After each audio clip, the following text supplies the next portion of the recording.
Welcome everyone. So today we are going to understand how to solve this very nice indices problem which involves a variable. Okay, so we have x minus 3 the whole square equals to 81.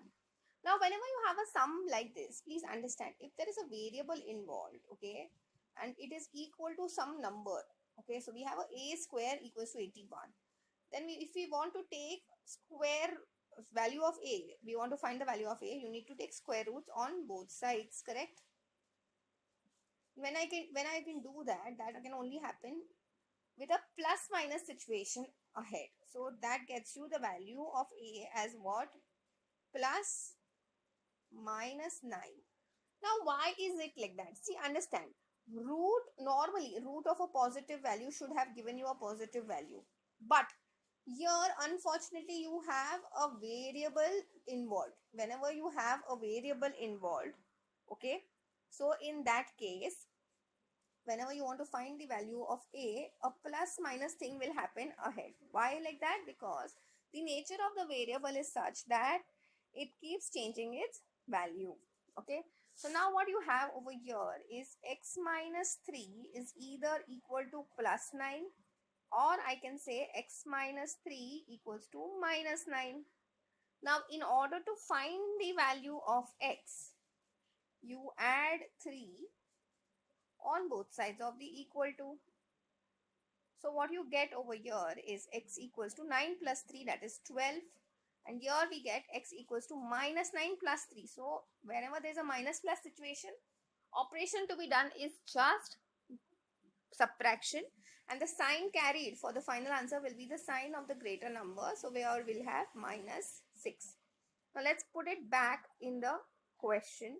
So if I say instead of x, we'll put 12 minus 3 the whole square, that gets you 9 square. So that from that you can say it is 81. And here we can say minus 6 minus 3 the whole square, that gets you minus 9 the whole square. Now square of a negative number is always positive. So here also you're getting your RHS, which is 81.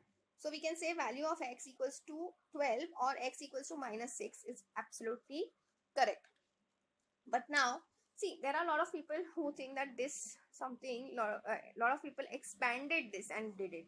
So it's not wrong. See, you had the question in the form of x minus 3 the whole square equals to 81. So if you wanted to expand this, you will try to use the expansion of a minus b the whole square. That is nothing but a square minus 2ab plus b square. So this gets you x square minus 2 into 3 into x plus 3 square equals to 81. So this gets you x square minus 6x plus 9, and we'll shift the 81 on the other side. So it will get you minus 81 equals to 0.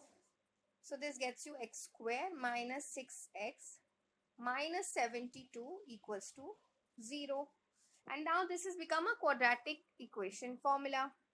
And here we need to take the factors of negative 72 in such a way that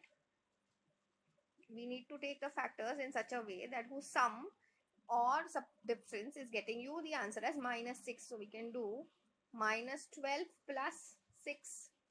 So we got x square minus 12x plus 6x minus 72 equals to 0. Now what you can do over here is we'll take x common. So we have x minus 12. Then from here we need to take 6 common, and then you have x minus 12 equals to 0. So here we get is x minus 12 or x plus 6 equals to 0. So I can have either x minus 12 is equal to 0. So that means x equals to 12, or I can have x plus 6 equals to 0. So I can say x equals to minus 6. So in both the ways you can get your answer. Okay. So I hope this is very clear to everyone. That's it for today. I will see you in the next video.